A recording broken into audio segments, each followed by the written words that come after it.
All right, ladies and gentlemen, we're going to go ahead and get started with our Health and Human Services and Education and Culture Committee meeting, chaired jointly by myself and Council Chair Al Bernos. Our first item on the agenda is dealing with linkages to learning and other school-based services. And so we have with us in the audience, and as I call your name, please come on up to the dais, Mr. Raymond Kroll, who's our newly minted Director of the Department of Health and Human Services. I say newly minted, although it's been a month now. Has it been a month? It's been over 90 days. Oh, it's been 90 days. See, it still seems new. You sound like my wife. You're already you're already lamenting the time, I tell you. I'm saying it's fresh and new, and you're saying, oh my God, it's been forever. Too much information, too much information. All right, yeah, exactly. The millions that are watching at home, including my mother. I'm sure she's watching right now. Travis Gales, our Public Health Officer-in-Chief for our Public Health Services. Monica Martin, who's our Acting Administrator for Child and Adolescent School and Community-Based Services with our Department of Health and Human Services. Regina Morales, our Manager of our Child and Adolescent Behavioral Health Services, as well as Dr. Maria Navarro, our Chief Academic Officer for Montgomery County Public Schools. And as they're having a seat, we don't have to remind anyone who's in the audience or watching the importance of our children when it comes to their mental health, as well as the support services that are there for them. It is incredibly important that we ensure that we are serving the whole child. And it certainly is, and I have to applaud MCPS for approaching this with Be Well 365 and certainly understanding the entire cohort of the child, understanding that you can't learn if you're not well. That's physical as well as mental, and certainly plays a tremendous part. And so from that perspective, we certainly want to do more.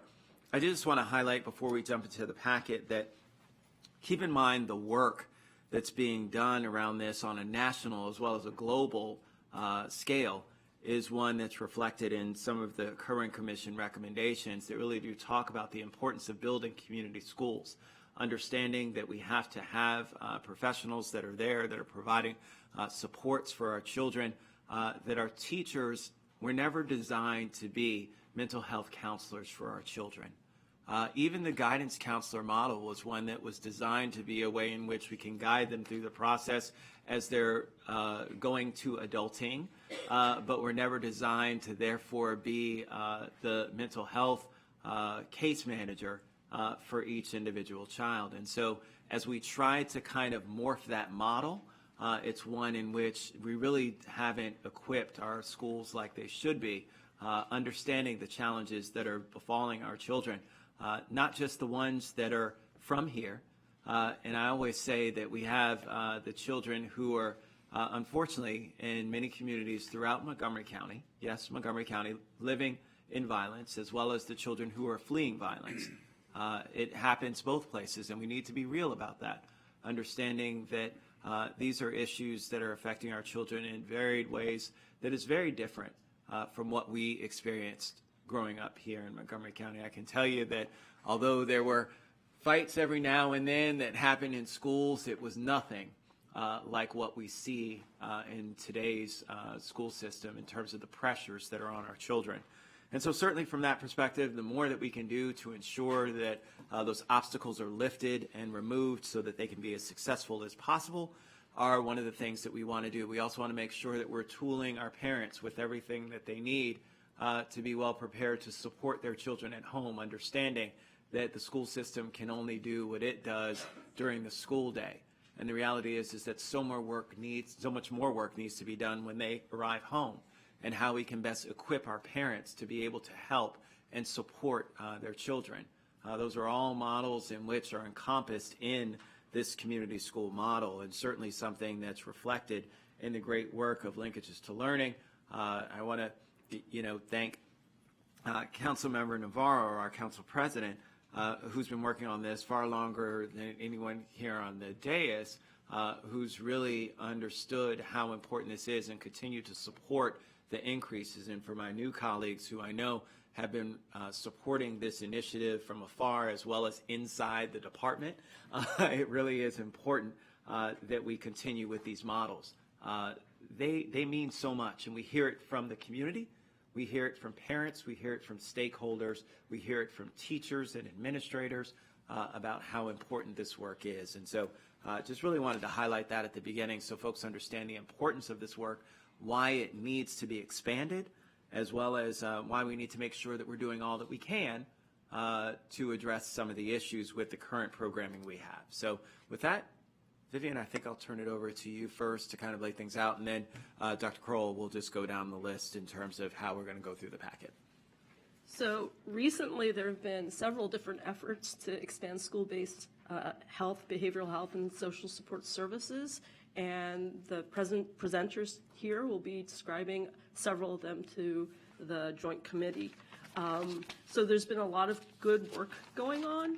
There are 5 different separate programs to be presented, one including community school services being supported with Kerwin funding, work going on through the Montgomery County Child and Adolescent Behavioral Health Services, school and community-based youth services contracts, the new Paint Brand Springbrook Cluster Project, as well as the Linkages to Learning Strategic Plan. During this conversation, the Joint Committee will have an opportunity to share their thoughts on kind of where they would like to see things going, and provide input on that in order to inform, upcoming CIP and budget discussions. Excellent. Well, thank you very much. So, Dr. Kroll, I will let you lead off and decide where we go down the list. And then, of course, Dr. Navarro, we'd love to hear from our partners at the school system as well. Dr. Raymond Kroll, Director, Department of Health and Human Services for 3 months, 6 days, and 8 hours. Give or take a few seconds here. This is a conversation that I've had in a lot of places, and I'm happy to have today in front of you all. This is about a collective partnership between Montgomery County Public Schools and the Department of Health and Human Services, our providers, all and our community members and stakeholders, all around the goal of promoting resilient, healthy, and students and young men and women who will be our leaders of tomorrow in the county.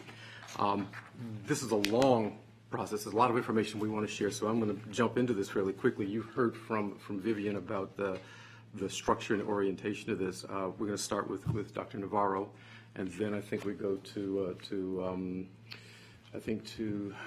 Regina Morales on behavioral health, and from there we'll come back over to Dr. Travis, I believe, on public health, and then to Monica Martin. I may have that order slightly wrong, but they know which order they're supposed to be going in. So it is both about our ongoing work and what we have built on and what we are building on as we look forward to the future. So with that, I'm going to stop talking and turn it over to Dr. Navarro.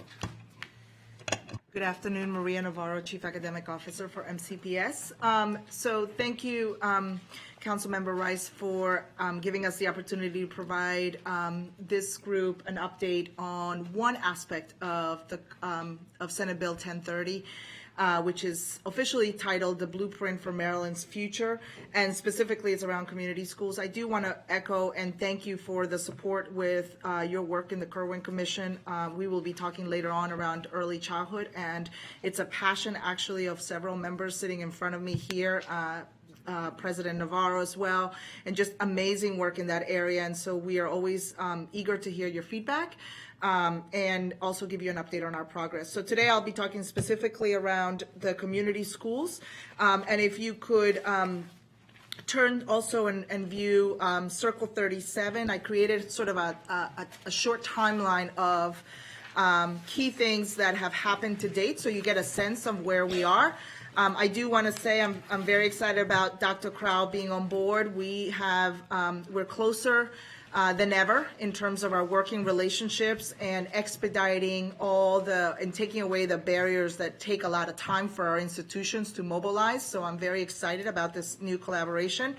As it turns out, in April, The officially or unofficially, we knew that the Kerwin funding would be moving forward in multiple areas. And officially in July, the school districts got the financial grants through the Maryland State Department of Education for various bodies of work within the Kerwin Commission, and I am happy to come back to this and or the the full Education and Culture Committee to give an update actually before December 1st on all aspects of this work, because several of the grants went into different aspects of the school system, including special education, teacher salaries, early education and early interventions.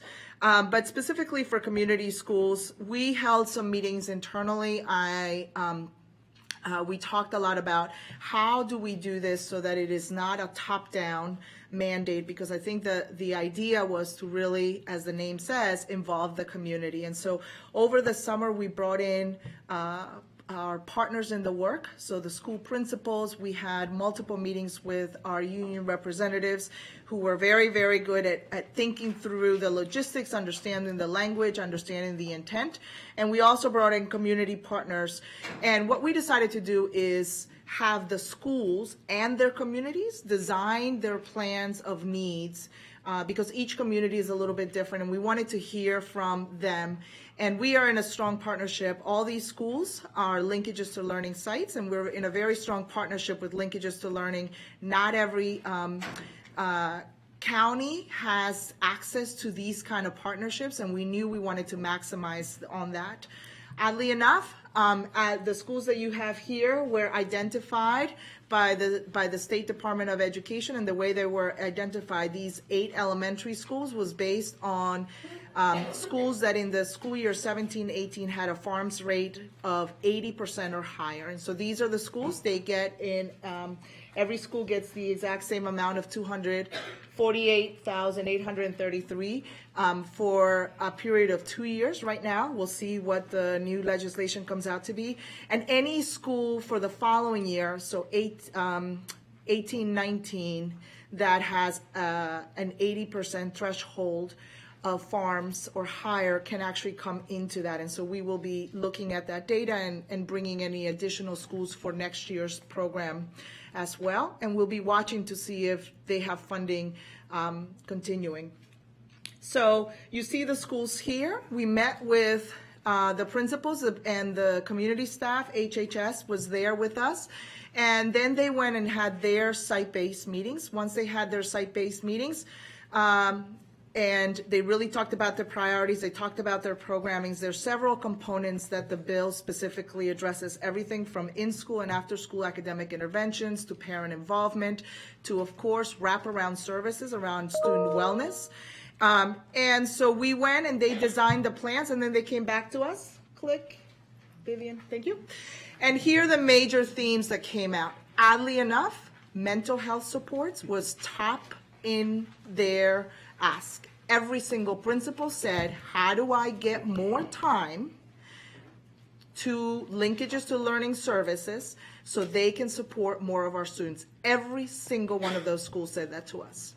So the first thing we did is we worked through them on the requirements of the law. So the law requires us to have a full-time nurse, or there's different levels, LPN, all the way up to even an MD, for support for the health reasons of students. And so we wanted to make sure that the schools that did not already have that allocation met that allocation requirement and had that fulfilled. The second requirement was to have a community coordinator position that was to be hired through the school system.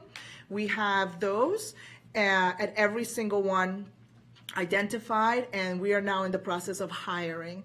But after that, then the principals and their communities were able to take their sort of budget spreadsheets and then identify what other supports they wanted.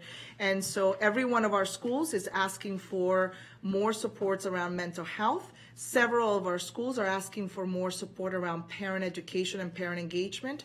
And there's also requests for additional supports through the enrichment activities for our students, which is also allowable under that. What we will provide you once we finalize between our CFOs, between organizations, is we'll provide you an actual detail of the exact amounts once people get hired and so forth, so that you can see what that would look like. But we will send you an official response for everything around Kerwin, and it'll have this in here before December 1st, because we are supposed to send that out to the legislators in Annapolis about how all of the Kerwin funding was actually allocated. So we will have those details. Our schools right now have their plans and are frankly in the process of hiring any MCPS staff. We have been sharing information about exactly the funding that will go from MCPS directly to HHS to support 2 areas of support in the linkages to learning sites for all of the services, and also in school nurses for that additional required piece. And that is right now how we are doing that. The community coordinator's role there will be a standard role and responsibility, which is to create the needs assessment that is required per the House bill. But they will also be in all the areas of community schools, but they will also be servicing and supporting the individual needs that community group identifies for that specific community. And those are the metrics that we'll be following in terms of success or impact for the schools moving forward. I think we have a question. Council President Navarro. Thank you, Mr. Chairman. Dr. Navarro, in terms of the community school coordinator position, is that then different from parent community coordinator?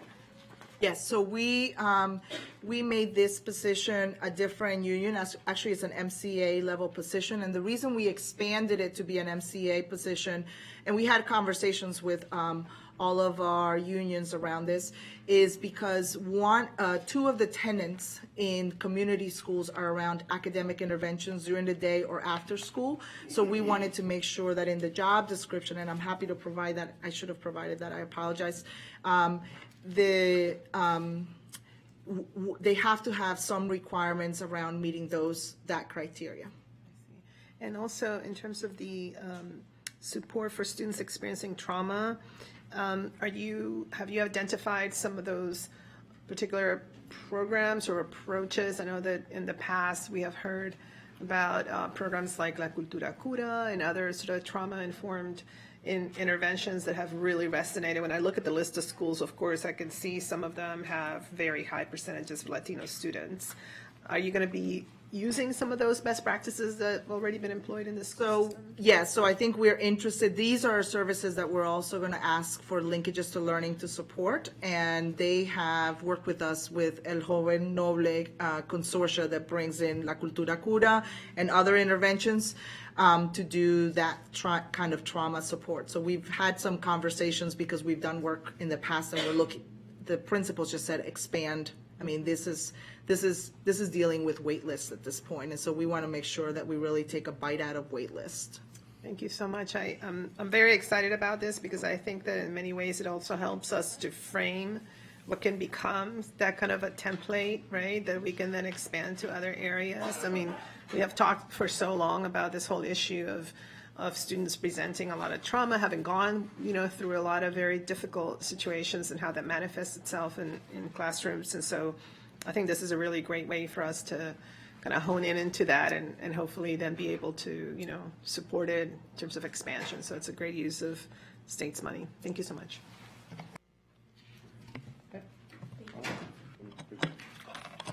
Good afternoon. Regina Morales. I'm the manager of Child and Adolescent Behavioral Health.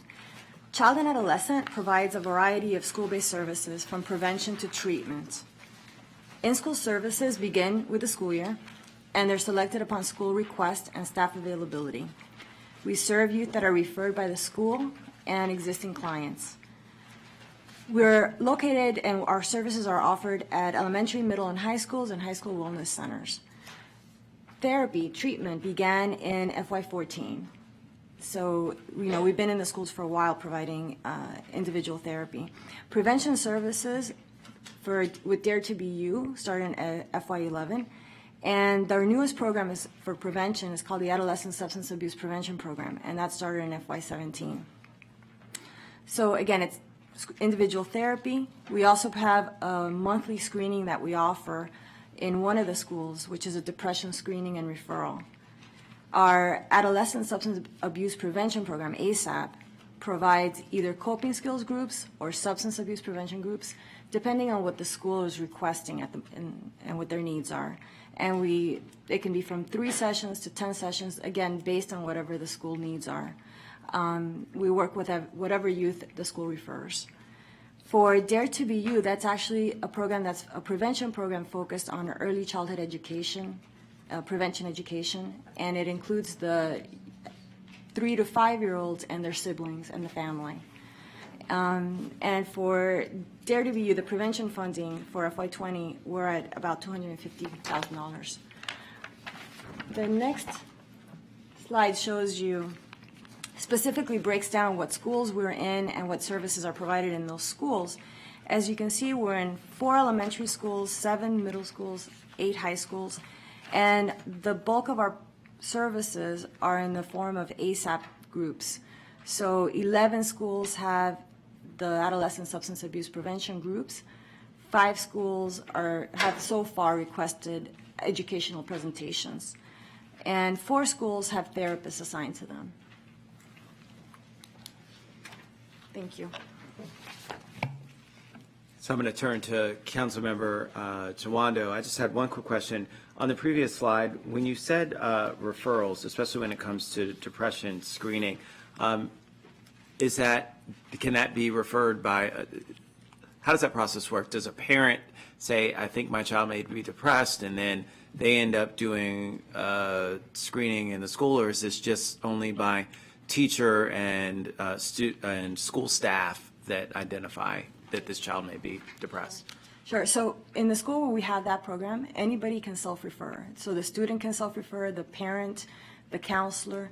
We do ask for parent notification and authorization, but having that, anybody, like I said, can avail themselves of that service. Excellent. Councilmember Chawando. Thank you, Mr. Chairman, and thank you all for being here. Good to see you. It's an important topic, one that I'm proud, along with my colleagues, we were able to prioritize several investments in this year's budget in mental health in the schools, and we hope to build upon that. And I'm so glad we're having it's nice to have a follow-up session on come back with a plan, and here we are doing it, so that's good. That's great responsiveness. Just specifically on your slides, the numbers of students who are being or availing themselves of these services, I know it's not here. Is that something, can you give us a sense of the scale and scope and how that has either gone up over time, which my understanding is it has, and then also juxtapose that with the need that you see over time? So I can speak most clearly to the ASAP program. Sure. Because I just ran those numbers for something. So I know that in the last fiscal year, we saw 220 youth in groups, and that's an increase of about 100 children from when we started the program.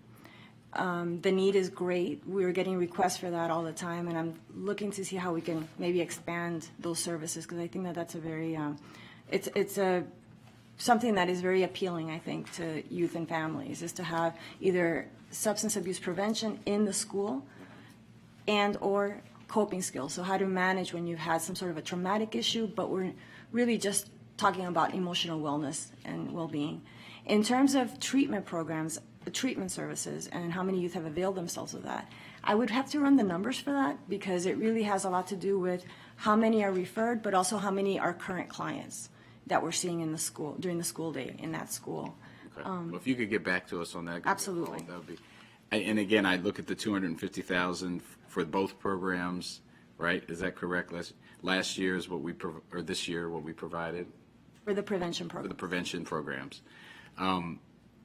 And I can work with Vivian, we can work with staff on the trend lines on that. But I think we're all trying to assess, we know there's unmet need, and, we're scratching the surface on this, and how can we continue to build into our budgetary process even before we get there, thinking about what we're going to need. So that I think that data will help us, along with, obviously, the information you provide. So thank you. Thank you. Chair Albornoz. Thank you, Mr. Chair, and I just have such tremendous respect for the people in this dais and the people working in this space. I know how dedicated all of you are, and I'm familiar with the system building that's been occurring over the last 10 years or so, and we still have a long way to go, but I'm pretty proud of the system that we currently have in place within the county. Dr. Navarro, you had mentioned a wait list earlier in your comments. If you could elaborate on that a little bit and what we're starting to see and what that looks like.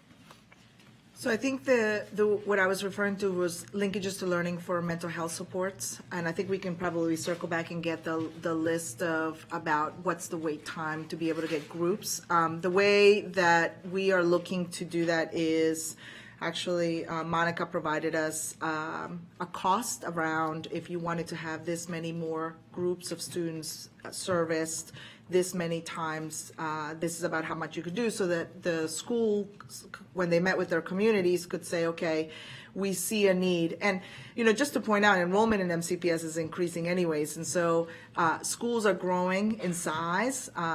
You know, every single one of our students, South Lake, for example, had a lot of young people join them this year.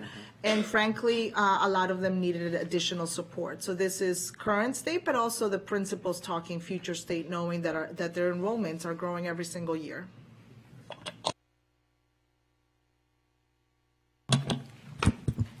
Okay, so Monica Martin, Acting Administrator for Child and Adolescent, excuse me, School and Community-Based Services. It's a pleasure to be with you again today. Just wanted to make sure you had an update on these contracts that we spoke about briefly in the spring budget hearing. So they have been executed effective October 1st. And these are for part-time on-site mental health promotion, prevention, or intervention work. We assume a lot of their therapist time is going to be used for that intervention individual therapy time, but the scope of services in the contract is broader than that, so that if there are opportunities to align with and expand or support BWell 365 programming, for example, the licensed clinicians can also do that as well. There's flexibility for them to do that with these contracts. With these contracts, we targeted schools that do not have linkages, do not have a high school wellness center, and then rated them by the number of students that they have enrolled in farms, not the percentage, but sheer number population. So it is mostly for secondary schools, since linkages is focused in elementary schools. It does require the use of shared space, so while that can be a challenge in a lot of our schools, it also allows us to not be thinking about CIP costs, at least for now, as we can experiment with this and see how it goes. We did target the schools that you'll see here in a second, and I think were shared with you perhaps in the spring per a joint agreement with HHS and with MCPS rather. And that agreement and the contract stipulate that we can move the resources based on mutual agreement or community need over time, year by year. The therapy services to be delivered in these contracts are specifically for un- or underinsured youth, so not necessarily targeting kids with Medicaid who do have some other options. And again, these dollars were, for the most part, repurposed from an overmatch to local match dollars for state certified youth service bureaus. But then again, with your investment in the spring of another $200,000 for middle school specifically, we were able to expand and do more with those schools. In the next slide here, you've got the list of schools. Again, we used 2017-2018 school year figures in identifying these schools. Those were the ones available to us at the time that we executed the RFP. And there you clearly see the middle schools that are supported by the $200,000 the council put in the spring. So for this October 1st startup, it's about $767,000 that are going to the contracts this year, and it'll be closer to $1.1 million for FY21. Excuse me. Monica, if I could just pause you there for Yeah. one moment, because I think that it's incredibly important. It was brought up by Council President Navarro and Councilmember Jawando, and that is the commitment that we still have to growing these programs, understanding the work that needs to be done, and continuing to put forth the effort. It's my hope that Dr. Kroll, with this year's upcoming budget and meeting with the county executive, that certainly there is the will with this council in terms of continuing to expand these programs, understanding how much this is needed in our community.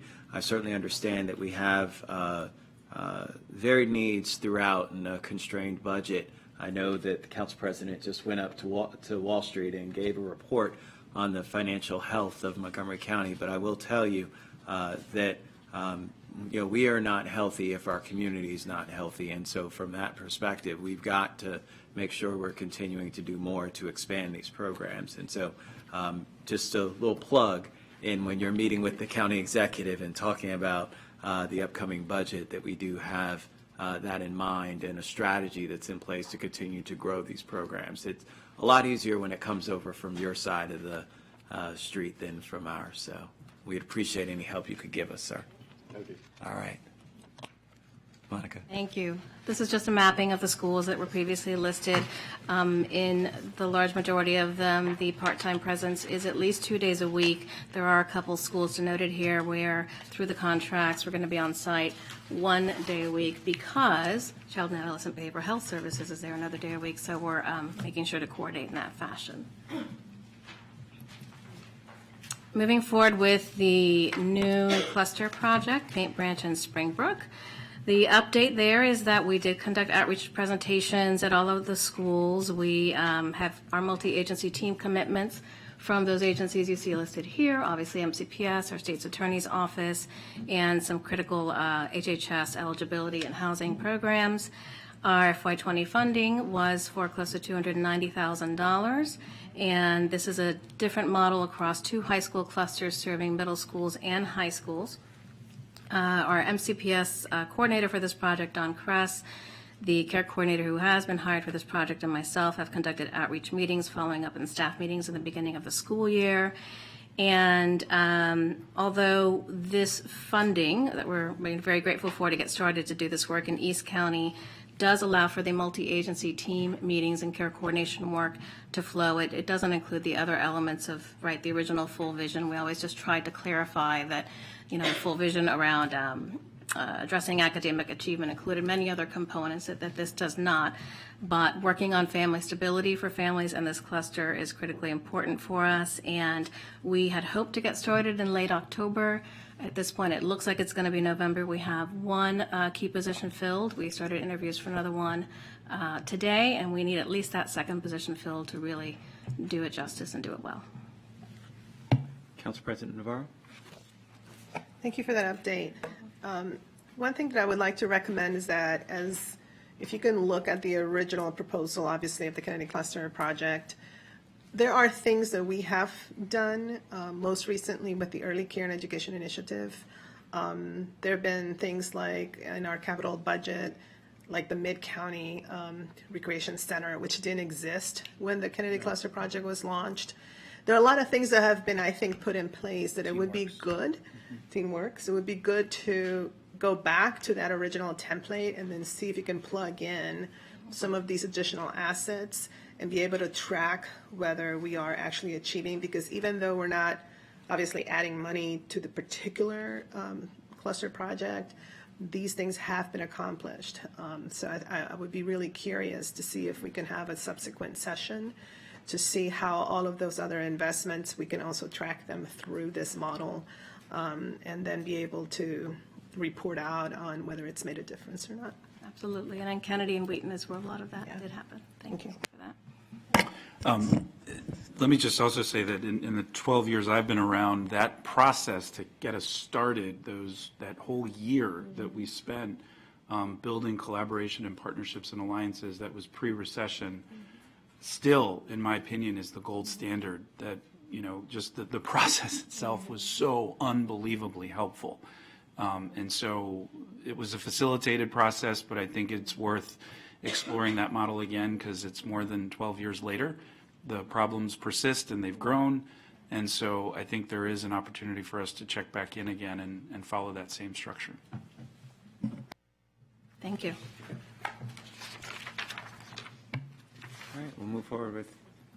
Okay, so moving along to the status update on the linkages strategic plan. So we did start some time ago, part of our process that we've had in place for the prior strategic planning sessions since 1999 was the first one we put together for linkages, with internal stakeholder input sessions with our partner agencies, supervisors, with our site staff, with some small group breakouts, with linkages principals, having a focus group with them, and then several meetings with our parent advisory committee specifically, who is a very regular and strong voice for us in driving our work.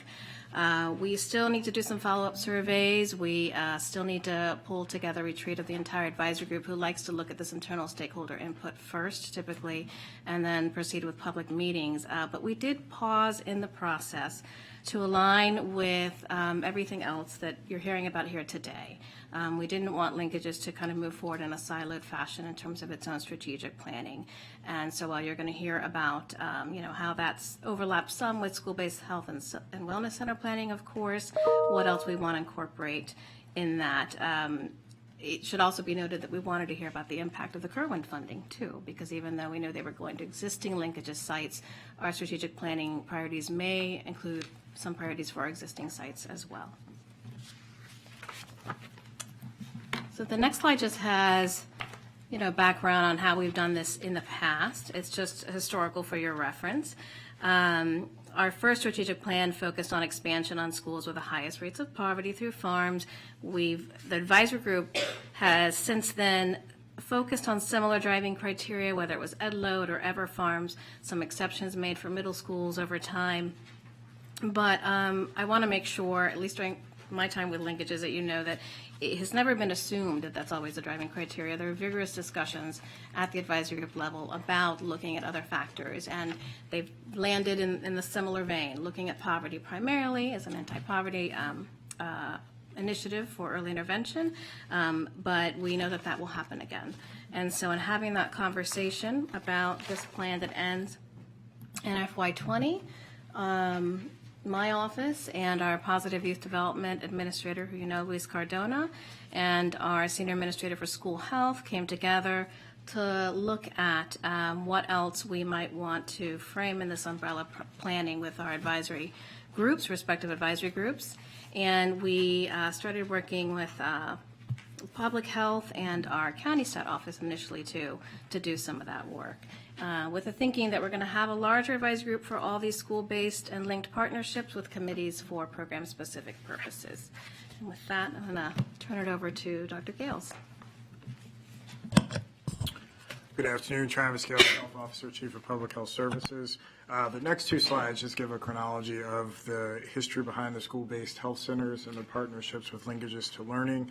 I think there are a couple points to emphasize, though, that this is exciting because it's integrating somatic and mental health together. And as we've talked about at length before, oftentimes somatic complaints are the manifestation of deeper mental issues that have been masked or underreported and often ignored.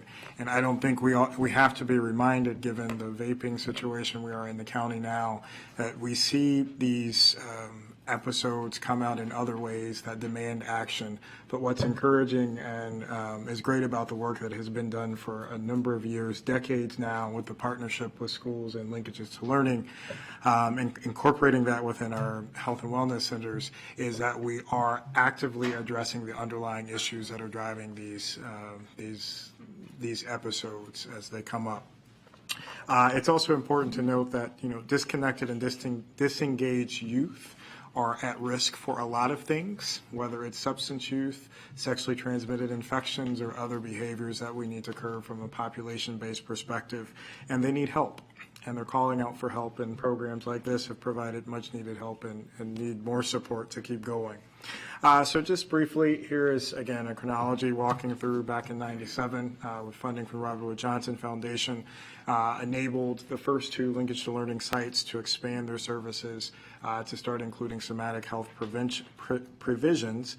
And over the course of the next 10 years or so, there was increased partnership with the school-based health centers to look at and explore ways to expand those services and incorporate that partnership more.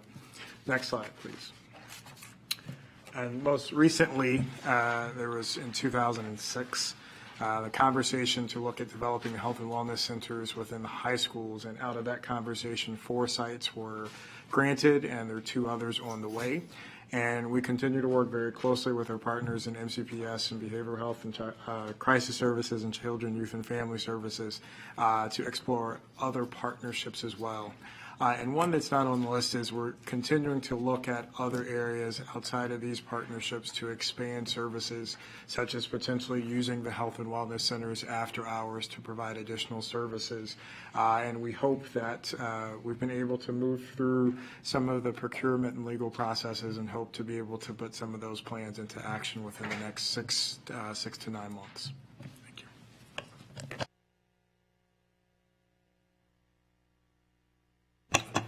So back to me, just to talk about a little bit about this and where this takes us.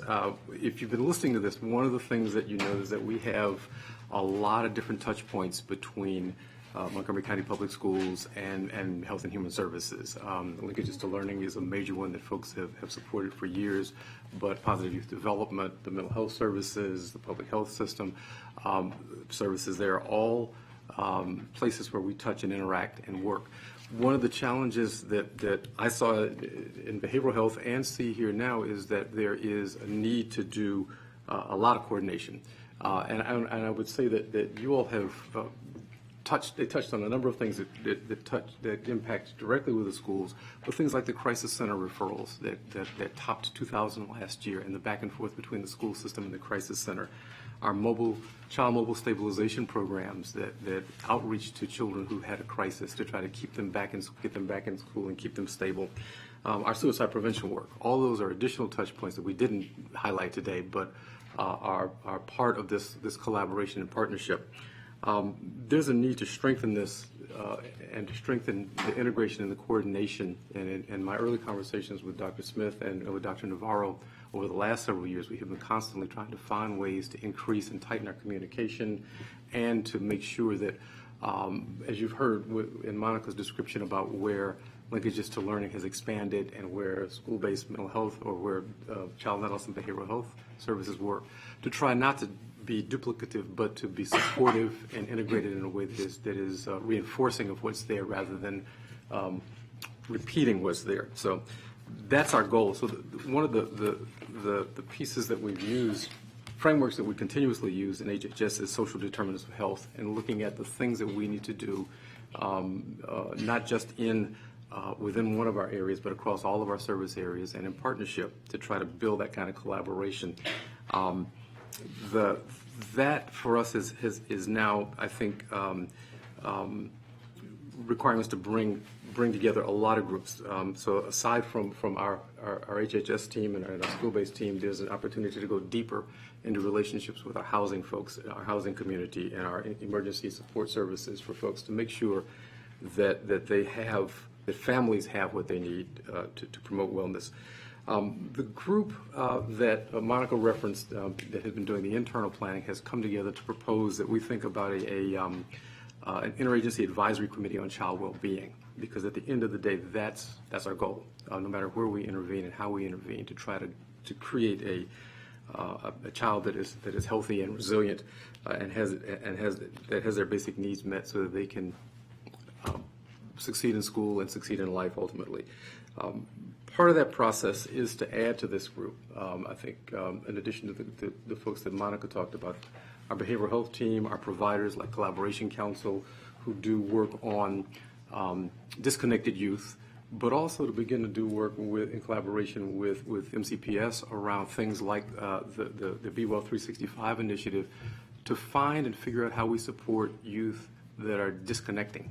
They're not disengaged, but they're disengaging and maybe at risk and in the process of disengaging. So we can get to them before they actually become disconnected, and we have to figure out how to fix this problem. Let's see if we can divert it some. So that's a piece of, I think, the work. Part of where we are now, and one of the things that I like about this is that we have begun to utilize data. See the next one, please. Begun to utilize our data in a different way. The way we're using data now draws on our epidemiology team and draws on the work from county stat and draws on the work from our health department data and in partnership with Montgomery County Public Schools data, to look and see where services are needed, but also to look and see what indicators of success will look like. Folks know we're in the middle of working on addressing the county executive's priority outcomes and indicators, but mapping the social determinants of health and the outcomes from sources like Healthy Families 2020 and 2030 gives us places to look and things to track and target that will promote thriving youth and families or child well-being and healthy development. So we're beginning to make use of that data, and I think it gives us an opportunity to put that data together in a way that we haven't before. I think I talked to you about the initial members of the work group, and this is where we are now, where we're going with what the group has recommended as an initial starting point on the Child Wellbeing Committee. And just to give you a flavor of this, I'm not going to go through all of these, but this is when we start looking beyond farms rates and beyond the clinical indicators that we use, things that we need to look at that allow us to target our services, to understand that each of these things that you see here impacts the health and well-being of the child, and that it isn't necessarily that they're going to have a mental illness or have a substance abuse problem or be delinquent or get involved in the justice system, but if they've got these kind of risk factors or these kind of challenges in front of them, there's an increased risk, and we have to begin to address those. So the data that we're beginning to use tracks that and shows us where in the county those problems are greatest and where the disparities are greatest, and allows us to begin to target our resources. I'm not going to go through all the slides on this, but I am going to say that this information will help us and this advisory, this work group, to make recommendations to the departments, to the school system, to the council, to the CE about where to put resources, to your question and your comment earlier, Councilmember Rice, about how we do this and support our children where they need the support and when they need the support. So I think I will stop there. There's a lot, and we know we've got a little bit more that needs to be covered, but as you look through the slides, you'll see our ability, our progressive ability to look deeper and deeper and more tightly, and to peel back the layers of the onions to see what we're doing, what we're not doing, to figure out where in the county the gaps are and what the specific root causes are and what we need to address collectively. So I'll stop there. Excellent. Let me turn to Council President Navarro, followed by Chair Albornoz. Thank you. So I guess I have a couple of questions. So first, as the executive has indicated, and Mr. Klein, they want to move into an outcomes-based budgeting model. And so in many ways, this provides a great opportunity to take a step back, not for too long, a quick step back, to then appreciate how these particular models that we have funded for a very long time actually can then be integrated, right? So I assume that when Linkages to Learning was launched, one of the reasons why FARMS was utilized was because it was easy to pinpoint which schools those were. And I often share the anecdote that when I was a member of the Board of Education, I could predict during budget hearings which clusters would be requesting help with translation. And then by the time I left in 2009, I could no longer predict it because it was pretty much every single cluster.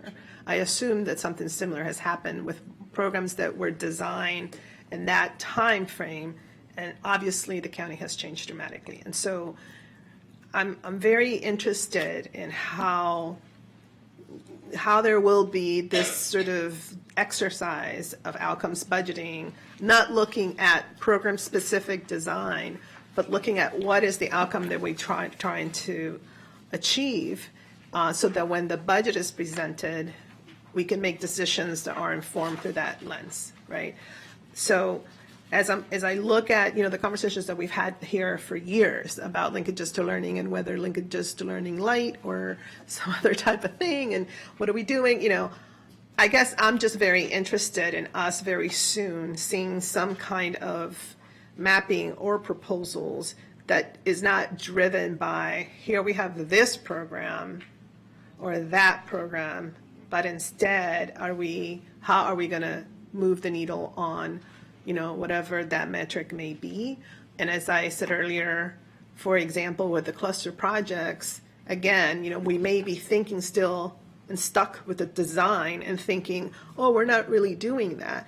Except that we could be doing that because now we're investing in things like early care and education, which was part of the original design, or, amenities that were not there that now are there, right? And so I'm just interested in knowing how far along, or are these the kinds of conversations that are happening when it comes to this outcomes-based budgeting concept?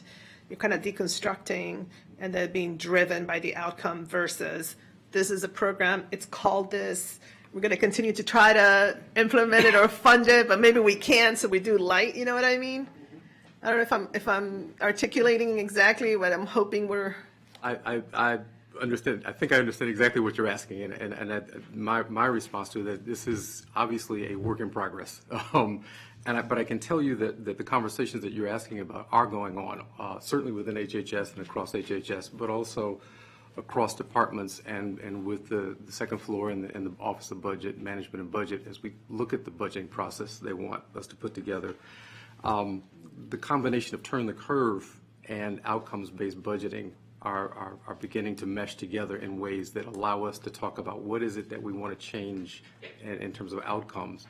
Our data, we do a lot of data collection, and a lot of our data has been how much and sometimes how well, but not necessarily always what impact has it had. And so I think that's the great shift that we're working towards, is what has the impact been. For my part, when I listen to these programs, each of them may have a discrete budget, but if I look at them across the service area, across the department, they have or should have some common outcomes and some indicators that say, if we do these things, they will get us to these outcomes that we're looking for. So my goal in the department is to try to figure out how we do that integration and then how we present that in a way that can be heard. That would be great, because if you take them individually, it doesn't seem like we're making a dent. Right? Because when you look at how many families or how many, young people are being served, and you look at the number, and then you think of the need and the scope of the need. So it's a little bit like, oh boy, we're not, But if you collectively then look at everything that we're investing in and all these different programs, et cetera, not only the dollar amount, but perhaps the number of people that we're serving, and it starts to tell you, give a different picture. And back to the comment that Chairman Rice made. I think, we're pretty strong fiscally at this moment in time, but, in terms of being able to respond to the magnitude of this need, we need to take stock of what we have in place and then leverage that before we can, start thinking about just adding and making, new initiatives. We can't sustain that. I think that's right. I also think that before we get into the business of either adding new initiatives or growing initiatives, that we understand what we're doing and what we're not doing and what the impact has been. I hesitate to say there's a question of cost effectiveness in this, because there's a human element in this that is not quantifiable in terms of dollars and cents. But there is a need for us to understand what is the impact of what we're doing. And are we doing enough of it? I think that answer is probably seldom are we doing enough in some respects. But what's the impact of what we are doing on the people whose lives we touch? And is that something that then justifies expanding it or unfunding something else or shifting money around to try to strengthen this piece of this work? Or do we grow it in other ways? And do we find other sources of funding? Or are we leveraging, or can we leverage all of the assets and then be able to actually impact, greater numbers? So, okay, well, I'll be really curious about where we're headed. I will say that obviously we don't have a lot of time, because I assume that the budget for FY21 is pretty much right now, and at least in the beginning stages of being formulated. So it would be great. As we speak. Yes, so it'd be great for when it comes to us in March, for us to have some of that already built in there. Chair Albanos. So when we launched Excel Beyond the Bell with the tremendous support of Council President Navarro and Councilmember Rice a number of years ago, one of the unique elements of that initiative was a training called Advancing Youth Development. And there were frontline youth workers who, in order to get a contract, had to go through that training. An interesting thing happened. A number of teachers who were working through EBB to provide after-school programs participated in this training. And all of them acknowledged how helpful it was in addressing social and emotional needs of children. It gave them discernible training and provided support that they felt that they needed and really didn't have. Bus drivers also took advantage of the Advancing Youth Development training because as we all know, all it takes is one caring adult to really have a substantive impact. Clearly, we want to have more depth in terms of mental health providers and folks that have been trained in this space, but acknowledging wait lists and the ongoing challenges that exist, better arming those frontline staff members and administrators with training, I think, could be helpful. And as we know, there are trainings that are out there. And I'll also say that, you know, I heard an analysis recently about the extraordinary turnover rate within Title I schools. And so it's hard to have continuity among teachers and administrators in the schools where the students need these services the most. And it was interesting through EBB, that's where a lot of these programs occurred. And the teachers, again, really expressed how helpful this training was. So I guess maybe for you, Dr. Navarro, as part of Be Well 365, or are there other efforts that MCPS is exploring or has already taken to provide some baseline? We're never going to be able to replace our mental health providers, but what more can we do to support teachers in classrooms to give them the tools they need? So I would say, and Ms. Rochelle Rubens is behind me, but I would say that that's the reason why we created the Be Well 365 framework, because one of the things that we acknowledged is that we needed a coordinated way to begin with sort of what we call tier one for everybody to have that sort of student to adult relationship, and how we train. And we hire close to 1,000 teachers a year. So to think that we do this one time and we're done is not right. We have to continuously do this work. I just want to highlight a couple of things that were said before by Council President Navarro. The state of today, and we're going to talk a little bit more about early childhood and the investments in the county in early childhood, the investments with wraparound supports and early intervention, and then with Dr. Crow, Be Well 365 also is carefully looking at kids who potentially are about to drop off. They're either going to disengage educationally because of some issues. And for us, the question is, what are the data that highlight for us very early that need for engagement? I want to go back and take a look at the training that you just mentioned, because I do think that we are not exclusive to one or two things. We want to expand, but really have our staff have a lot of opportunities for their own professional development and reflection. But we want to move towards metrics that jointly, and I think the Be Well 365 ties very nicely to this concept of the well-being of children, that we follow, and we are able to create maps. And I think today, although we didn't go through all 100 of the maps that we have attached for you, is we're thinking these heat maps and resource maps give us some clear indicators of progress through time by following these maps and seeing whether the shades turn one way or the other, and that gives us a sense of, are we turning the corner for cohorts of students and families in regions of the county? And I think that's a comprehensive way of looking at that data to move forward. Just to comment on your observation about the training that was provided primarily through Collaboration Council, if I'm not mistaken, over the time, and a positive youth development model in the larger sense of positive youth development, not our county necessarily, just our county programs, but it was about how do you promote resiliency and how you build support for our children. And I think that what has been, I will tell you that I can't, there are a number of comments that people have made to me about that training, about the utility of that training, not just for providers, but for folks in rec, Department of Transportation, folks in libraries, folks who are just parents and folks in the community who are interested in wanting to know more about how to help build a healthier child and help build an environment that will make a healthier child. That it has to be continuous and it has to be cross-system. We did a training, one of my staff members did a training last year, a year or so ago, on trauma, and didn't just train staff, but invited bus drivers, teachers, judges, judge clerks, law clerks, correctional staff, to this massive training, and spent a day giving them an orientation on trauma, what it does to the brain, and how you help to help children recover from that. It was one of the most well-received trainings I've seen come out of HHS in a long time. So I think that's the kind of thing we need to do more of if we're going to go upstream.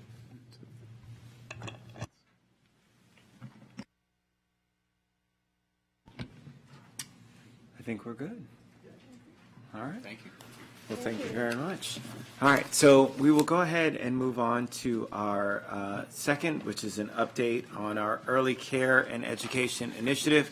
I just want to close by thanking members of the panel, and we will come back to this during budget time for sure. There's no question about that, and we'll have this discussion once again. So as we have Dr. Kroll stay and Dr. Navarro and Ms. Collins join us and Ms. Otero join us, I'm going to turn to Mr. Chair and to our council president to see if they have any opening comments about early care and education. Certainly we know how important this is, again, a part of the key work of the Kerwin Commission in terms of its recommendations about expanding early care and education access for as many children as possible. We know that starting with our children as early as possible and giving them the resources that they need sets them up for greater success in the future. And so I'll just stop there. I've talked enough as it is and turn to my co-chair and then to Council President Navarro. Actually, I'm going to gladly yield to Council President Navarro on this, who's been a strong champion on this issue for a long time. And so please, Council President Navarro. Are you referring to the gray hair that I have here from all the years of worrying about this issue? I appreciate that. No, seriously, I really do want to thank everyone for this really important partnership. It was truly a pleasure to draft this action plan, and I have to thank Berta Flores Sosimo, who's in the back there, for sitting with me until the very last detail in putting forth this 4-year action plan, taking into consideration the amazing work the previous councils and current council members have really executed, and taken into account also, I think, snapshot of where we are, but most specifically incorporating a lot of the work that organizations like Montgomery Moving Forward, organizations like the Child Care Association Commission, everybody has for years been really busy trying to figure out a way for us to move ahead. And so for me, it was really gratifying that we could arrive at this place, and then also, of course, working with the executive, Executive Elridge, who sat on this dais and also had discussions about this for so many years, and him coming forward with that initial investment of $7 million. That is really important. So now it's all about the execution. And as I look at the packet, I realize that a lot has been done. I think it's interesting, as we were just having the previous conversation, that when I look at how much money has been spent versus the number of slots that is included in here as being expanded, I'm thinking, well, there you go. See, sometimes you just have to put the plan forward and people just voila, do a lot of things now with a lot of money. So we do have to, though, I hope as we have the conversation, talk about the money in terms of how are we spending the money and how are we positioning to spend this money, because the need is very great. And with Kerwin Commission coming forward with the able representation of Chair Rice, we need to be poised. I've had a few opportunities to talk to some folks in leadership in our delegation, and what I keep saying is please, please, please, as Kerwin Commission money is coming forward, especially in the area of pre-K, early care and education.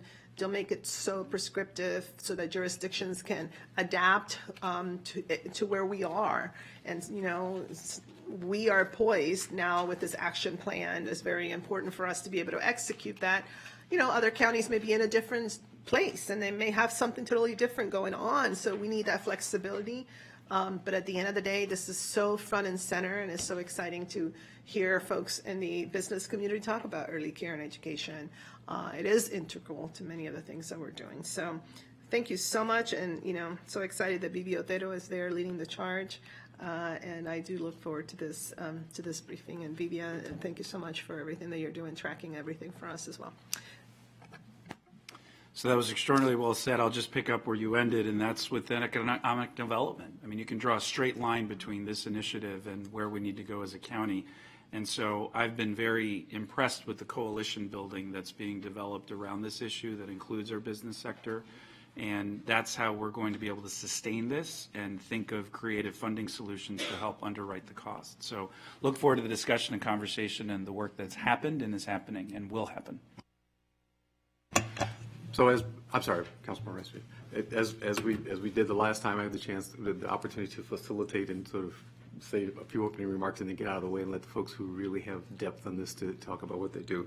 It's another discussion about partnership with us, with Human Services, with our provider community, with the business community this time. So I think fun with a lot of support and energy from this council. So I'm grateful. This is our first, I think, bi-monthly of what will be bi-monthly reports and updates on the collective work of the ECEI, and I think we'll start with Bibi Otero, and we'll go from there. Thank you, Dr. Crown. Bibi Otero, Special Assistant to Mark Elric. So 7 months ago, we came together, the council, the executive, Montgomery College, MCPS, and put forth this initiative and this intent to identify barriers, to look at access, to look at affordability, and to really begin to address some of the issues or many of the issues that have been raised over the years by various groups. President Navarro has already named a lot of that, the work that the council has done, the work that Montgomery Moving Forward has done, HHS through its strategic plan, and a number of others. We start with, who's got? Yes.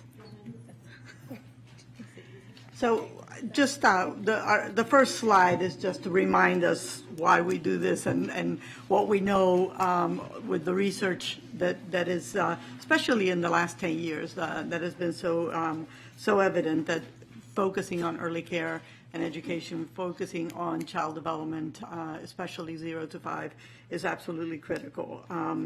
We know that those first 5 years are fundamental to child success in life, that it has a multi-generational impact, that as Councilmember Almernos said, it's a direct line to our economic development, and that basically the return on that investment is pretty significant. So we've spent the last 5-7 months putting together what this initiative mandates, and it's set up as a structure to bring together all of the, as the slide shows, the leadership that touches young children in one way or another in terms of the county. And I want to say that, this is the work that I've done across the country in this. It really shows what I'm seeing in Montgomery County, and the work that we're doing in Montgomery County really mirrors what's happening in many, many states and local jurisdictions across the country, that the only way that early care and education is going to be the issue of the resources and the reaching children and their families is only going to happen when it's a multi-sector strategy and initiative. So we're right in line in terms of that.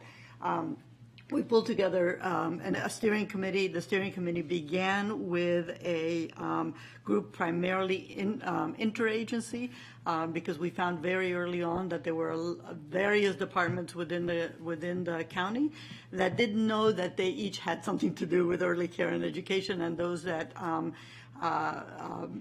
may not have known what somebody else was doing. And so we wanted to bring folks together first inside of government and really talk to each other and begin to think about what the mandate of this initiative is. And then we also pulled together a group of stakeholders, a work team of stakeholders, again, some that have been named and many more, all the associations, everyone that's really paying attention to this work, and then have now begun to integrate both of those. And so members of the stakeholder groups are now members of the committees that have been formed as part of the interagency work group. So I'll let Raymond take up with you.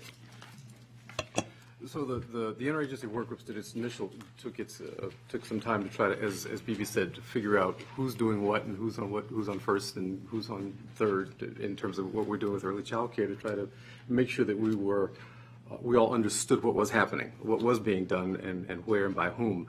The that has morphed and over time, the next one please, has morphed over time into building a stronger strategic work team that expands this work to include Association of Child Providers, our providers, family members, the Montgomery Moving Forward, boards and commissions, folks who have a voice, whose voice needs to be heard as part of this process to tell us what needs to happen and to have a voice in helping shape this process.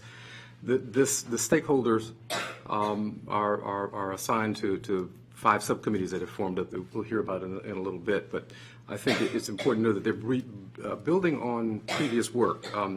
The Early Child Care and Education Plan from HHS, Montgomery Moving Forward's Call to Action, the Early Childhood Coordinating Council priorities, and of course the EC Polity and Quality Enhancement work, legislation that was passed by you all this past year. Next one, please. Okay. So the overall charge, obviously, was to identify the barriers and to develop a process that was going to lead us to get to accomplish our goals of adding seats and doing a better job of supporting providers. There are 5 outcomes that were required, but in alignment with outcome 4, we established a set of committees to focus on specific topic areas, and you'll find that the committees that you see here align with each of the outcomes. So there's a correlation between committees and outcomes. So we'll turn back to BB and we'll start going through the outcomes a little bit and give you a sense of where we are. So the plan that was announced back in March had, as Raymond said, 5 outcomes. So we thought we'd go through each one real quickly and just sort of where we are in this period of time around them. The first outcome was to create 600 seats across the county with a special focus on 5 regions in the county. The first set of seats were to be created through family child care providers and recruiting and registering family child care providers. As you can see, to date, there are 27 family child care providers that have gone through the process and are registered, and that comes to about 198 seats. We'll hear a little bit later from MCPS in terms of the number of seats that have been creating in pre-K in partnership with MCPS and HHS. We've also begun to do the work on designing the Family Involvement Center that is in partnership with MCPS's program for 4-year-olds. And one of the outcomes of this process in fact, I know that we had a lot of discussion around creating cohorts and doing this in a cohort model. And so one of the outcomes of that process with, this is through our R&R, has been, in fact, the ability to move folks through the registration process in 3 to 5 months instead of 9 months. So that's I think that's a real big leap in a very short period of time. The other piece that we found in this process was also to do a review of the current sites that are in the child care and public spaces. And what we found was that there were about 200 seats that were unfilled in those sites for a number of different reasons. And many of those sites are also required to take children who are low income and subsidized. And so part of the process has also been, although that's not the 600 in that 600 seats, has been to figure out how to fill those. And I believe that the vacancies are down to about 125 at this point. But we can go at some point in some of the issues that we're beginning to see surface as to why some of these sites aren't able to fill those lots. And most of that have to do with what parents can afford and the shifts in population in some of these neighborhoods. So the next slide is just a quick summary of the cohort model. You can see where the number of homes that are part of each of those cohorts. In fact, the target was about 17, but we have lots of requests, and so you can see that cohort 1 had 23 and cohort 2 had 20 and so on. And then the process that each of these cohorts goes through from orientation to being registered in order to be able to serve young children. A couple of really key pieces there is the number of families that are making use of MPDUs.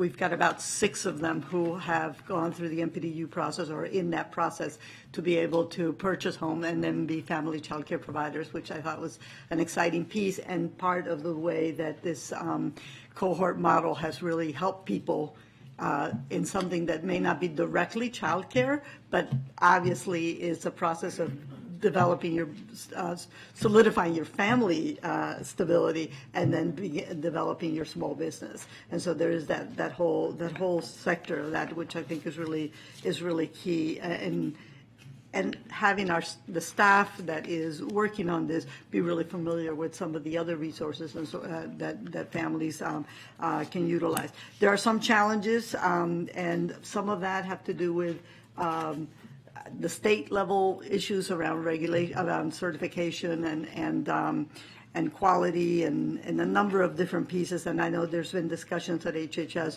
with the state to see, I think President Navarro named the fact that there are uniqueness to our county and uniqueness to the way we're doing our work and the way we're investing, and that maybe there are some ways to create, whether they are waivers or even look at the county as a potential model for looking at both the recruitment and the retention of family child care providers and centers in a different way. So that's the first of the outcomes and the one that had the most immediate numbers and results attached to it. So I think we're way ahead, and if we're lucky, we'll go beyond 400 seats. We turn to Council President Navarro. So I'm going to invoke my colleague, Councilmember Leventhal, and say, because he was really good at giving himself credit, and I'm going to do that right now. And I'm going to say that, it was always a dream for me to have the county adopt this cohort model, because this is how we designed Centro Familia back in the day. And one of the great, I think, consequences of all of that, byproducts, is that you start also having this mentality of identifying other issues and supporting each other in things like housing, and also it expedites the process. So it's awesome to see us finally do this, because we see how important and how effective it is to do it as a cohort. There's a lot of camaraderie and support that happens with that. The one thing I wanted to ask in terms of, so there have been 27 new family child care homes. So I'm assuming, I don't know if I'm doing the math right, but so are we pretty much thinking that we have between 5 and 6 lots per home or something to that effect? So it's about 198, so it depends on, I assume it depends on whether they were certified for 6 or 8. I will have to go to the experts. Usually I think they give the license of, maximum is 8, but then you can only have 2 that are under the age of 2. And if you have your own children, counting that 8. Your own children under the age of 5. Yeah. So all those factors play in. So then the 198 is about. Okay. And so these are families that are already, so they have their license, right? They're certified, yep.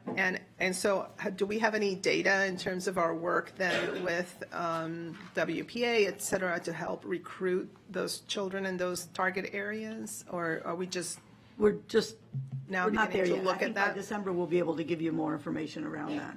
That's awesome.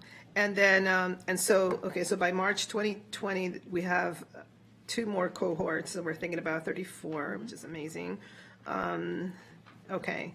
And so the idea is that as we're doing this, you will be developing this connection, I guess, with WPA, et cetera, so we can see then how many children actually have been placed. That is really cool and is really amazing. In terms of I know part of the plan was for us to, at the same time as we were doing all of this work, do almost like a census of possible vacant commercial space that could potentially be used for early care and education centers. Has DGS or anybody started doing any of that We've type not of gotten census? into a census of how the commercial spaces, but we've, MMF has a paper that's been done in terms of some of the barriers and some of the issues around license, permitting and that sort of thing. That is now with the facilities committee because we want to make sure that there isn't anything in there that is missing or any additional information from our permitting folks and so on. So that information, I think, will then take us, the Facilities Committee has to come with all of their recommendations. So we're hoping that before the end of the year, each of these committees will have their set of recommendations that will move us forward over the next 4 years. Very cool, very cool. And so we think that maybe around, spring, we might have some sense of some preliminary recommendations from the Facilities I think we should, Committee? yeah. That's awesome. Okay, I guess more generally as we go through the rest, I did note, am I correct that we have, in terms of how much money has been spent thus far, it's 1.3, is that of the 7 million, am I right? It's, she's jumping ahead. Okay, that's slide 14. Okay. Of the 7 million, at this moment, the million sum that has gone to MCPS, and then there's a family involvement center that's being created attached to the Emery Grove. There's a reason for doing that. I think the initial idea was that there would be a child development center that would be serving the younger children, and then the MCPS would be serving the 4-year-olds in their pre-K, and there'd be a continuum there. Maria can talk a little bit more about how we were thinking about that.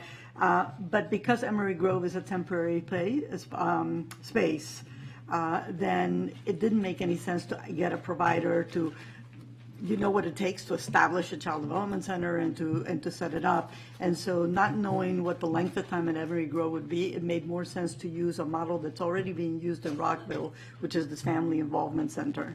The work with MCPS has been to reach out to the families whose children are in the 4-year-old classroom and identify those families who have younger children under the age of 4, and families who have their children in the infant toddler program, and recruit those families to come to the Parent Involvement Center once, twice, 3 times a week, where you have early childhood teachers and professionals that would then be working with the families or the providers that are supporting those children. So That's not going to, I was trying to figure out are we on target to spend the $7 million? So what we said in the if you look at slide 14, maybe if you could fast forward to slide 14, we can go to why we can't tell you specifically the dollar amount at this moment, because part of what we're doing is through these committees really coming up with recommendations and making sure that both all of the membership of those committees has had some input in terms of what the priorities are, because it's a lot more than the 7 million. So if you look at the issues that are being under consideration, is increasing access for low-income families through subsidies. So what would that look like? What are the possible ways in which we can utilize the WPA? The mapping of the existing supply to providers in the key areas. So there is already some mapping around supply that's been done within HHS, and so we want to take a look at that so that the targeted recruitment. Thank you. Increasing the resources to enhance the business development and the provider certification. So that's looking at what recommendations, this is around access. So each one of these issues, access, facilities, affordability, we're looking at from the perspective of families and children and the perspectives of the provider, not just from the families, because it's really important that providers have, we resolve the issues of access and affordability in all 4 providers also as they run their business. So increasing the resources to enhance the business development and provider certifications, what's needed in order for providers to not only get certified, but to be able to stay. What's the sustainability plan for that? Because what we're seeing is an attrition that's pretty significant in terms of family child care providers. Some of it we can't stop, but a great deal of it may be related to just knowing how to run their business. And then as you increase the number of sites and you increase the availability of childcare, you've got to worry about the pipeline of teachers and who's going to be providing the services, and so that whole certification piece. So the committees are all really looking deeply at that so that they can give us their recommendation of how these dollars will be expanded. Exploring a loan and grant program. These family child care providers who we've just recruited, who've just gotten certified, have to set up their spaces. That costs money. In order to be able to be high quality, there are certain needs. In order to make sure you're meeting health and safety requirements, there's some needs. So you want to make sure that there is some dollars available to help support either small centers or family child care providers around that. The MCPS and HHS partnership, at what speed could that move? How many more of these could be done? That's still part of that exploration. Exploring the revenue streams to support expansion, making sure that we've tapped into all the various revenue streams that are available, and we make recommendations about what other revenue streams are possible. We've done, for example, in the financing committee, we've done a thorough review across the country of all the different ways in which local jurisdictions have looked at revenue. Everything from the sugary taxes to the sin taxes to other forms of revenue, because again, if you're going to expand at this rate, you're going to have to look at waste. Montgomery County will have to tax coconut water.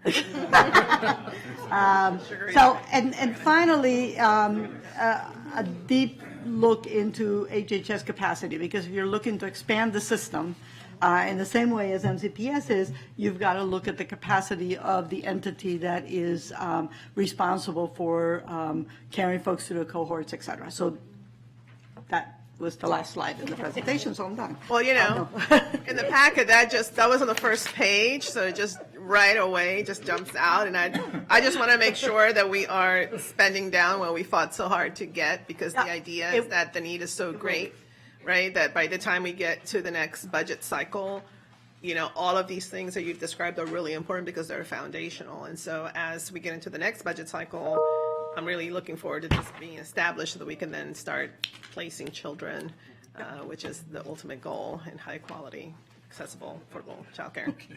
Thank you. So if you want to reverse back to slide, I don't know, 15 maybe, or 14, I don't know where it is. 9. 9? Yeah, Montgomery College piece. Montgomery College. This is just to continue on the growth of in the system. I think Dr. Benjamin is here. and we've got Dr. Benjamin is here. Behind us. Well, in that case, Dr. Benjamin would like to come up and share this information. That would be, or I'll do it, and you can tell me if I've done it justice. But I think Montgomery College offers early childhood education courses in both online and traditional face-to-face format, including sort of evenings and weekends that are designed to accommodate folks' schedules.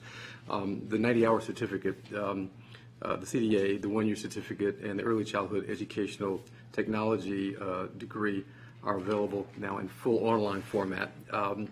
And early childhood curricula are zero cost, so folks can get the training for free. And we'll have embedded synchronous advising and academic support, so folks can get what they need in the way of support as they go through this process.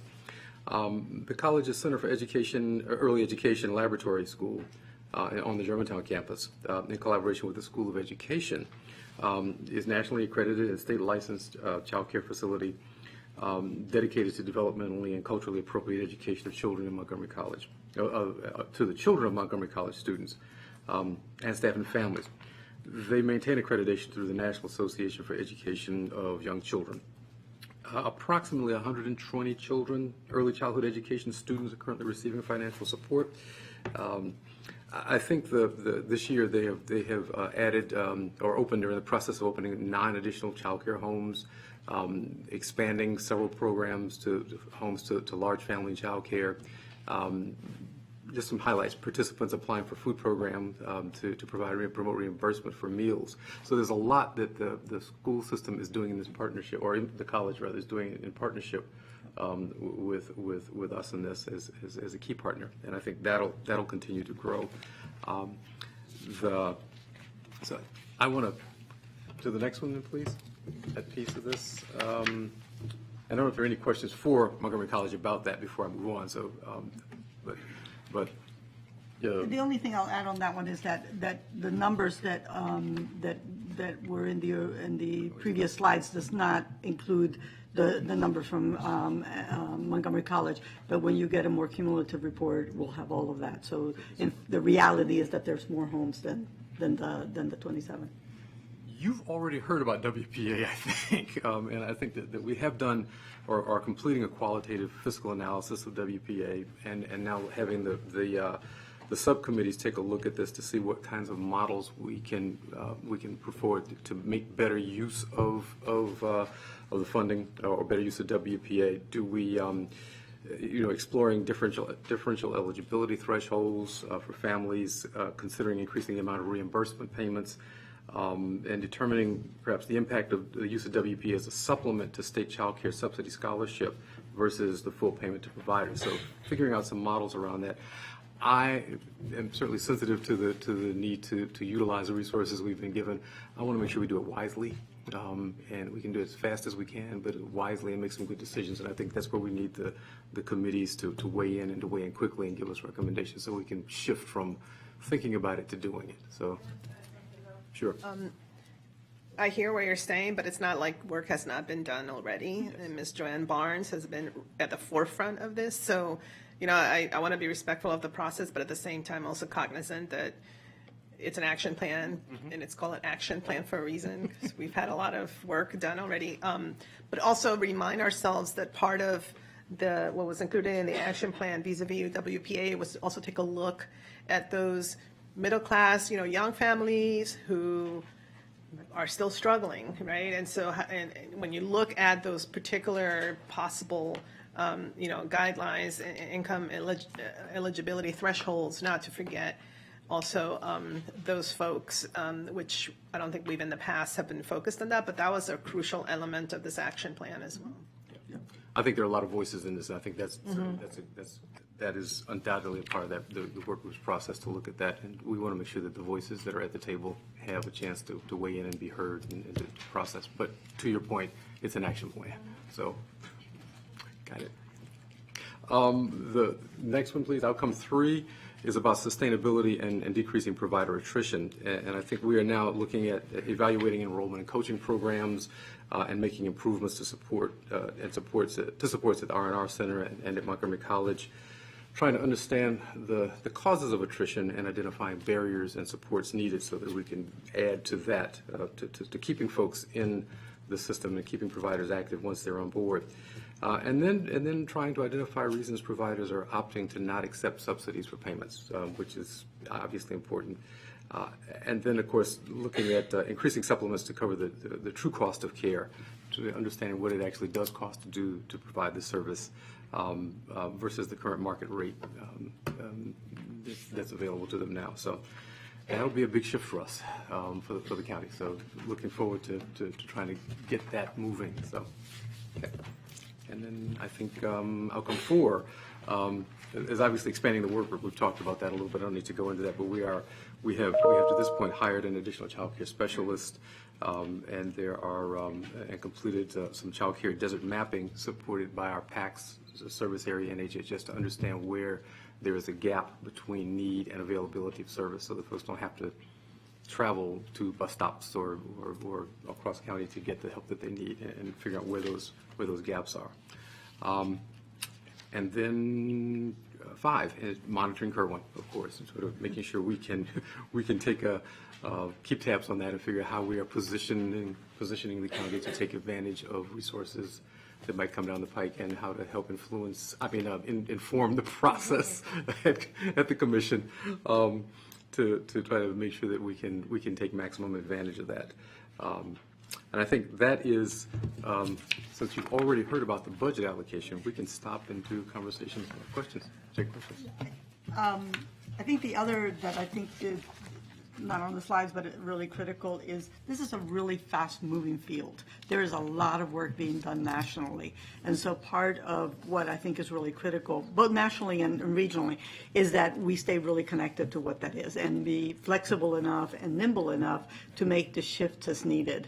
As new models come up, as new strategies come up for how to protect the business model, enhance the business model of early care and education, because that is it's a worry everywhere, whether can we in fact go to scale with the current business model as it exists is a really key piece. How the partnership happens between HHS and public school systems across the country in terms of school systems primarily looking at pre-K, and so what happens with the babies.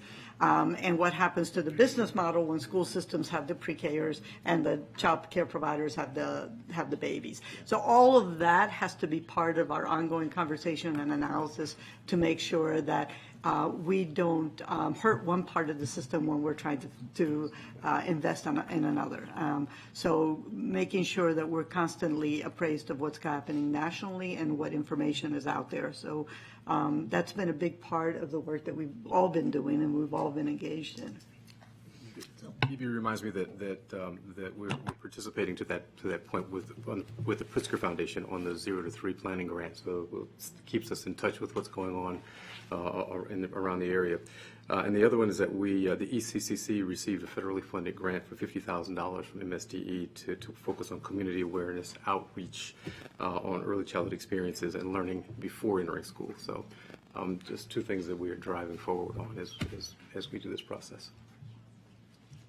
So let me just say that as I look at this, and everything looks good in terms of what we're looking to do to try and create new entities that are going to be serving in the space in a lot of areas where we know we don't have access to child care providers. We do have some areas where we do have space with our private providers. And so the WPA, I just want to make sure that folks see and understand how important that part is as well, because in a lot of areas we do need to buy down to ensure that private providers are part of this conversation as well, and really, and that are established, who are doing a great job. You know, when I think about Silver Spring Early Learning Center that's down there, and they're high quality serving folks in our community, and are really doing it right. It's one in which, again, we can't forget about that piece of it and ensuring that more people have access to that, understanding that not as many people do. And so growing seats in those places by growing the WPA. So Council President Navarro, when you were mentioning that issue, I just want to make sure we do flag that, because that's incredibly important. It's a part of the current commission recommendations in terms of growing what happens at Montgomery College, in terms of training our next cohort, not only of business owners who will be out there, who will be creating their own early care and education providers, but also when it comes to the workforce as well. So, you know, it's all encompassing of those kinds of things, and so I just don't want to forget about that piece of it. Bibi, did you want to? Yeah, I just real quick. I mean, I think the joint work between R&R and Montgomery College is going to be key. You saw that it takes both of those entities to move the number of seats and the number of providers. The reality is that our early care and education system across the country is all private providers. There are very few state-run early care and education sites, right? They're all private providers. They're either for-profit businesses, or they're nonprofit businesses, or they're small businesses like family child care providers. So that's what makes it in some ways very complex and a very different business model than anything else that we provide. Many of the services we do for children, for young people, and all are either run by the county, the state, or in some partnership with local providers. Childcare is one of the few that is all a private sector business, and providing a real tangible and necessary social need. So it is really incumbent on all of us to figure out how they all survive, and how in their survival and their economic model, we serve low-income children. And so that's where I think the role really comes in terms of the state and the county or local jurisdictions, is how do you make sure that low-income children have the same level of access to parents who can afford to pay $35,000 a year for child care. So I will continue talking a little bit about the current state of Montgomery County and as it relates to early learning. If we can go to the next slide. So joining me today is Dr. Collins, who will go through some of the details. But I wanted to just emphasize, you know, I'm very glad that I've gotten to know Bibi a lot more. There's an experience and expertise that really expands our joint collaboration. MCPS is very excited about really developing mixed models for supporting of early care and education, the continuum. So while we are going to be focusing on 3 and 4-year-olds primarily, we really want to be at the table and are thinking through how do we have different opportunities to partner with the early care and education, in the early care and education space, to create some models. Because if we see, or when we see I see it sort of as a wave that comes into the beach, that there's multiple pathways that we have created. It's a large enough county where we can have everything from home centers to a collaboration with the school system in a multitude of ways by which all of our students, which frankly are just MCPS students waiting to enter kindergarten, are going to have an excellent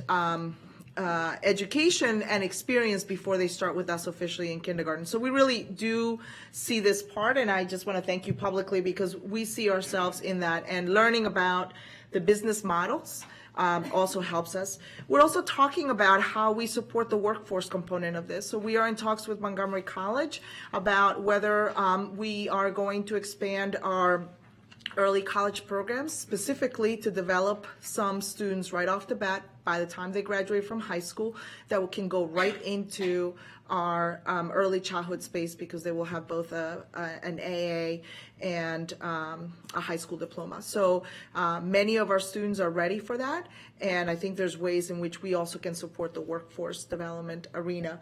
But specifically today, we are going to be talking about where all of our enrollments are. You see this table that sort of summarizes our pre-K as of September 20th. I'll tell you that if we did a count today, we're higher than that. And you can see the breakdown of our Head Start and pre-K for full day and part day enrollments, both for 3 and 4-year-olds. So I'm going to pass it to Dr. Collins to go through some details around where options and opportunities are for expansion. Good afternoon, Deanne Collins. I'm the Executive Director to the Deputy Superintendent. So I'm just going to provide some brief updates on some details. This graphic here just shows you the trends over time in terms of our expansion. One of the initiatives that we've been focusing on with support from our Board of Education, County Council, state and federal funding is part day to full day expansion. And this just shows the trend over time, how we've been able to do that, again, in partnership with other organizations throughout the county. And so it's nice when you can see that trend line continuing to go up. We do have families that continue to ask for part day options. So that's great because we want to be able to have a variety of options for families. But this just shows you the trend in slots over time. The other part is this is just a summary of our part day to full day Head Start programs. Again, this just gives you the total of what we have. We often get questions of, well, how many 3-year-old programs, 4-year-old programs? So this is just a summary, and you have a list of the specific schools in your packet for the 4-year-old programs. And then again, this is are just 4-year-old part day and full day pre-K programs. We have also been focusing a lot on our inclusion model, which we'll talk a little bit about more when we get to our early childhood centers. But we are only down maybe about 90 students right now that we're finding homes for, and our families are constantly coming, and so we are ready and prepared for them. Sometimes we have to logistically work with our Department of Transportation, who I want to give a huge shout out to because they help to make sure that transportation is not a barrier for our families. So we're really appreciative of that, but that's how we get these numbers. Also, what's exciting is just an update. As you know, we've been providing summer programs for our pre-K students in pre-K and Head Start. This is our enrollment from the summer. And again, this has been a full day. It used to be part day. It's been a full day program that aligns to our Extended Learning Opportunities program in our K through 5 schools. The morning is hands-on, center-based activities in literacy and mathematics. The afternoon is combined with some enrichment activities, STEM, robotics, and things of that nature. But it's been a fun experience for the students and families. We also provide opportunities for families to come visit the classrooms in the summertime and build the parents' capacity. So the same types of wraparound services that we provide during the school year, we also provide them for the students in the summertime. And our families do take advantage of the summer. And we continue to enhance those experiences as we get more data from the parents about what would be engaging for the summer, but it's nice that we can do that for pre-K. Another exciting program that we continued is our McDonald Knowles Early Childhood Center. We were able to expand and add another inclusion class of 20 students, so we went up to 100 4-year-olds. The ARC Montgomery is there, and we have a permanent coordinator at McDonald Knowles now, so we've been able to expand what does the partnership look like, right? Not just we're in the space together, but really what does it look like?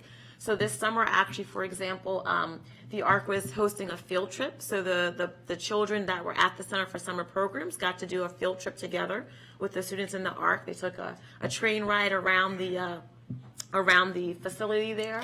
And then also parent engagement has been enhanced and professional development. So we've been able to plan more strategically, not just 2 different programs in the building, but what does it look like to have a true partnership? And then, as you've heard a little bit about us talk about, is the Up County Early Childhood Center that is currently at the Emery Grove location. We'll be working on finding a permanent location. But again, it is an inclusion model with 80 4-year-olds. And our general education pre-K classes are full. Our students with disabilities who have IEPs, that's rolling enrollment. And so we always will be at capacity. But again, it's based on need. And the nice thing, again, is the partnership that you heard Bibi talk about as a family involvement center. We always continue to talk about how can we increase the capacity of parents to understand what early care means and to really look at the surrounding areas. So we strategically looked at how to engage with the program that was already in place, that was set up, that we could mirror at the center.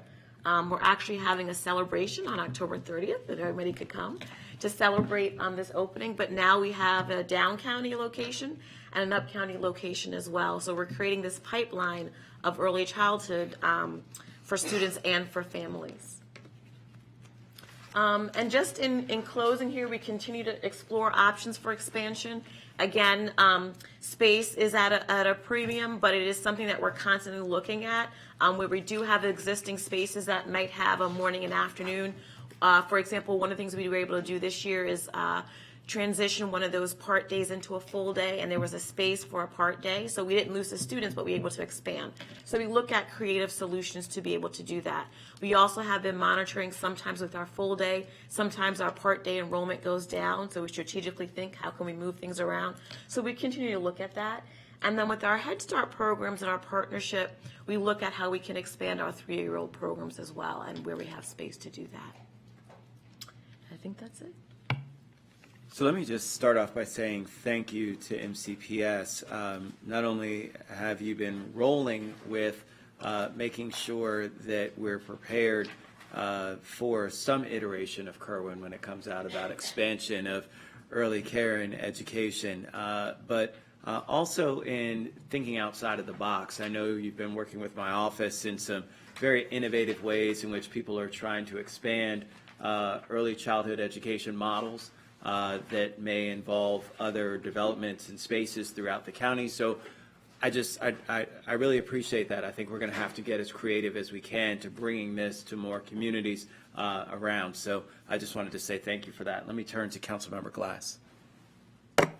Thank you, Mr. Chair. I always enjoy a deep dive, which is why I tend to be silent, because I'm absorbing all the information that you're providing me.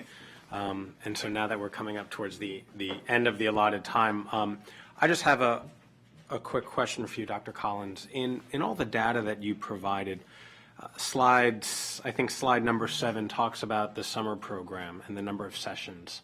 And so my question is, what are the determining factors as to how many sessions a particular school might have? Can you give me a little bit more on that? So funding is dependent. We receive, this is funded through a state grant from the Maryland State Department of Education, and then through our Head Start funding as well. Years ago, this program, for example, used to be a part-day program, and we have found greater success when we can provide a full-day option. It's also a 5-week program as well. So that plays into it as well. If we go from a 4-week program, which it used to be, to a 5-week, how many students can we service?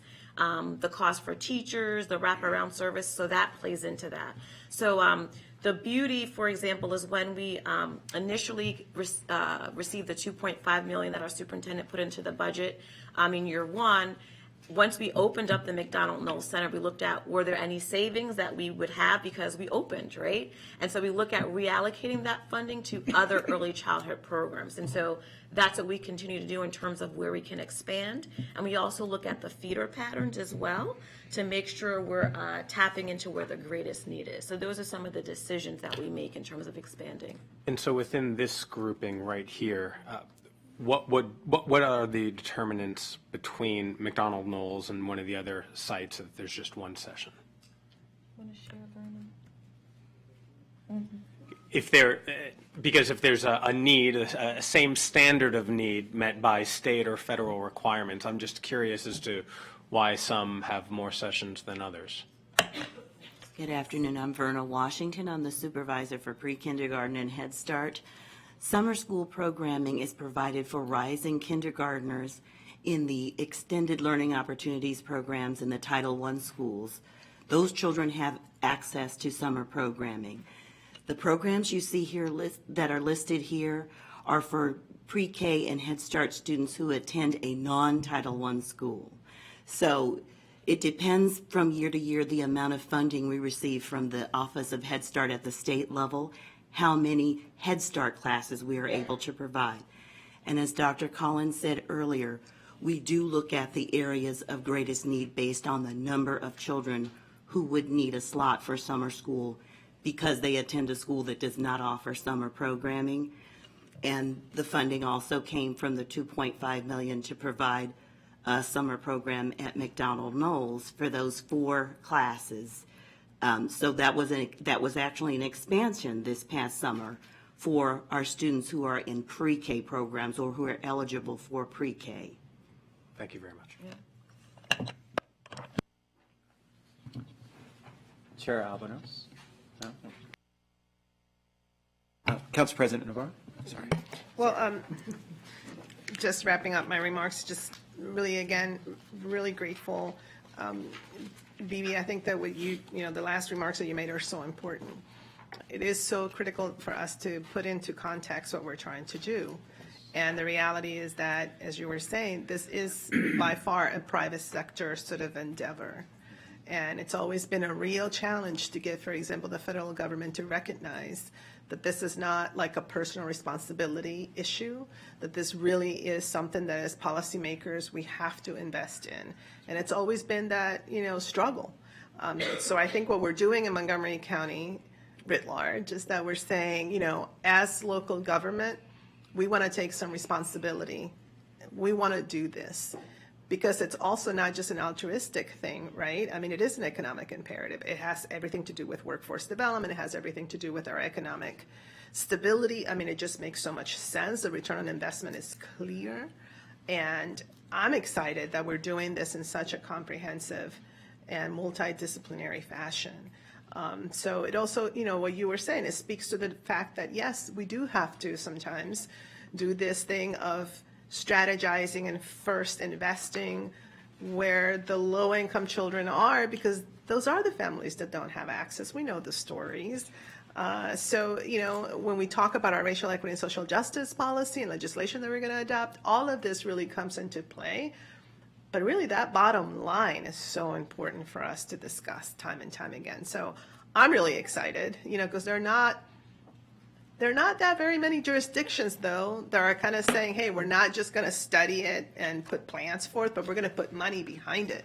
And to me, that's where the really cool aspect of this whole endeavor is, and where we can take it, I think can be really a model. So just thank you, and thank everybody who is here, because again, it's going to take all of us really being committed to get, to get this through, and to my colleagues as well, because it takes a lot of political will. Sometimes I laugh because I know, as somebody who wore the hat of an advocate for a very long time, it's almost like it's anticlimactic when you have all these elected officials who are like, oh yeah, we're going to do this and we're going to do this. And it's like, as an advocate, it's almost like, oh, all right, we'll go advocate for something else. Just like, I think we're good, but it takes, I think, a lot of commitment and political will to do this and prioritize it. So I really appreciate everybody. Yeah, and Council President Navarro, let me just thank you again for your leadership on this effort. I remember when I joined the council and we were talking about education, and you were like, yeah, and I started Central Nia, and Central Familia, I'm sorry. And although